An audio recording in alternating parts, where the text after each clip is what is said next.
Bonjour à tous, aujourd'hui commentaire de l'exercice 4 de spécialité du sujet Polynésie 2019. Dans ce sujet, on commence de manière très classique en définissant une suite UN et une suite VN qui sont définies l'une en fonction de l'autre à travers une matrice M carrée de taille 2, 2, 3, 1, 2, telle que la matrice colonne UN plus 1, VN plus 1, ce qui correspond à CN plus 1 dans la plupart de son exercice, est égale à M fois la matrice colonne UNVN, ce qui correspond à CN. On a donc bien un modèle de récurrence standard pour nos suites définies l'une en fonction de l'autre.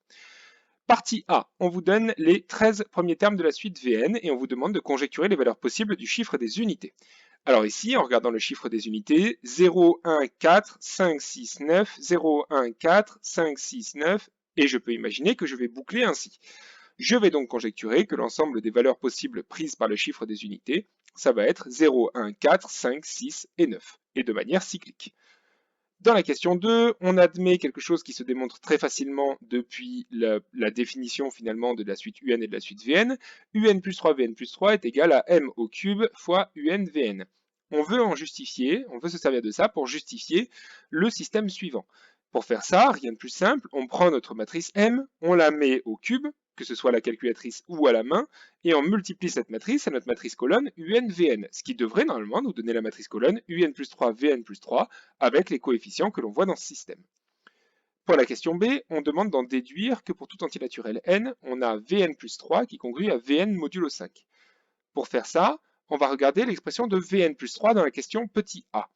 Vn plus 3, c'est 15 UN plus 26 Vn. Comme je vais travailler modulo 5, je vais essayer de faire apparaître des multiples de 5. Donc 15 UN, ça m'arrange bien, 15 UN est un multiple de 5. Par contre, 26 VN, je vais plutôt l'écrire comme 25 VN, qui est un multiple de 5, plus VN. Et à ce moment-là, qu'est-ce que je vais avoir? 15 congrue à 0 modulo 5. Donc 15 UN par produit congrue aussi à 0 modulo 5. 25 congrue à 0 modulo 5, donc 25 VN par produit toujours, congrue à 0 modulo 5. J'ai donc 15 UN plus 25 VN qui, par somme cette fois, congrue à 0 plus 0, c'est-à-dire 0 au modulo 5. Il ne me reste que ce petit Vn que j'ai sorti du 26 Vn. J'ai donc Vn plus 3 par somme qui congrue à 0 plus Vn, c'est-à-dire Vn au modulo 5. Et j'ai démontré la question petit b.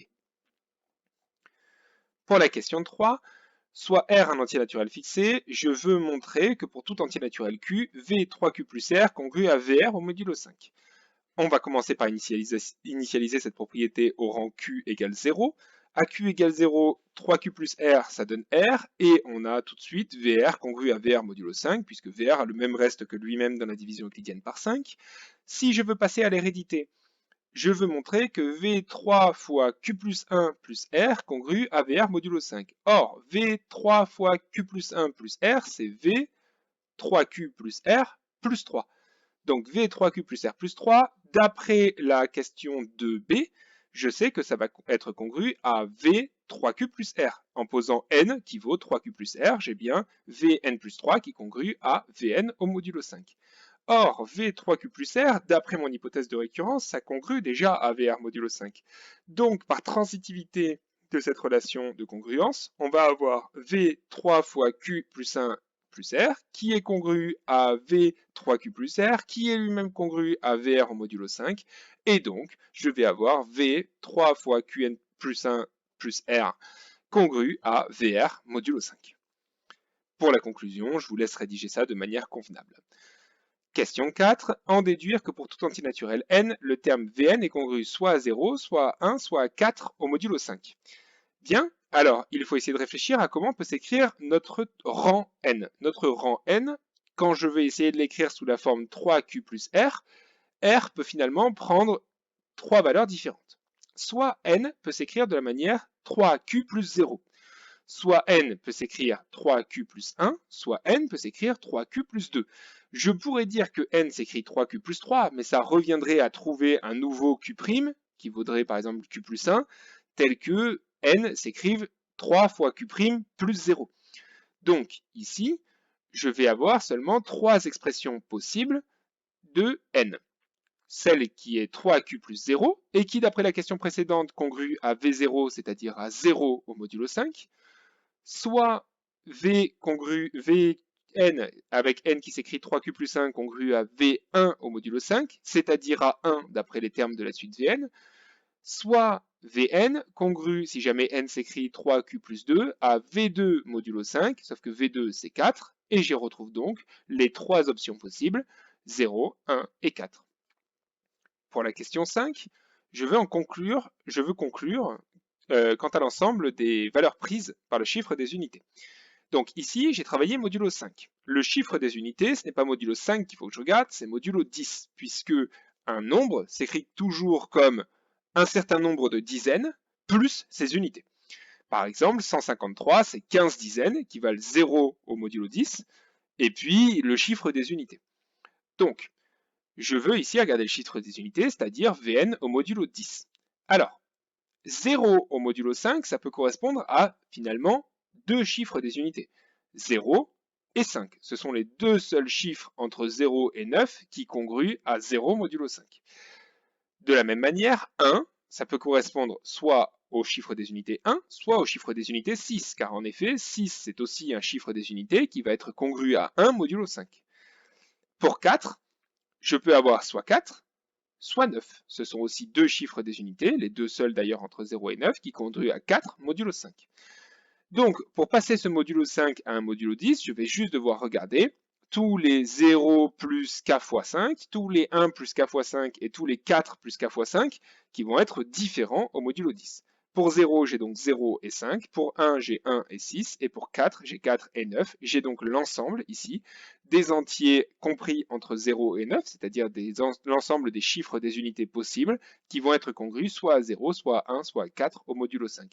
Et je sais que ça va être l'ensemble des valeurs prises par le chiffre des unités de la suite Vn, puisque si Vn a un chiffre des unités, c'est forcément une de ces six possibilités-là, et ces six possibilités sont représentées, puisque je peux voir que V0, V1, V2, V3, V4 et V5 ont chacun un de ces six chiffres à l'unité. C'est donc l'ensemble des valeurs prises par le chiffre des unités de ma suite Vn. Pour la partie B, j'essaye de démontrer que racine de 3 n'est pas un nombre rationnel. Pour faire cela, je vais commencer par poser racine de 3 comme une fraction, c'est-à-dire comme un nombre rationnel, P sur Q, où la fraction P sur Q est irréductible. Ça veut dire deux choses, P et Q n'ont pas de diviseur commun, puisque sinon je peux réduire ma fraction, et en plus de cela, P et Q sont le plus petit possible. Il n'y a pas d'entier naturel plus petit que P et Q qui permettent d'écrire racine de 3 de cette manière. Alors, première chose que je vais devoir montrer, Q plus petit que P plus petit que 2Q. Ça vient de quelque chose d'assez fort en mathématiques, qui est la croissance de la racine. La fonction racine carrée est croissante. Ça veut dire quoi? Ça veut dire que racine de 1 est plus petit que racine de 2, qui est plus petit que racine de 3, qui est plus petit que racine de 4. En particulier, racine de 3, c'est compris entre 1 et 2. Pourquoi? Parce que racine de 3 va être compris entre racine de 1 et racine de 4. Donc 1 est plus petit que racine de 3, qui est plus petit que racine de 2, que racine de 4, qui vaut donc 2. On a donc 1 strictement plus petit que racine de 3, strictement plus petit que 2. En écrivant racine de 3 comme P sur Q, on a donc 1 strictement plus petit que P sur Q, strictement plus petit que 2. Et donc en multipliant par Q, qui je le rappelle est un entier relatif, même naturel ici, et non nul forcément, il est au dénominateur, donc je peux multiplier par Q, qui est un entier positif donc sans changer le signe de mon inégalité, je vais donc avoir Q strictement plus petit que P, strictement plus petit que 2Q, qui est exactement ce que je cherche à démontrer.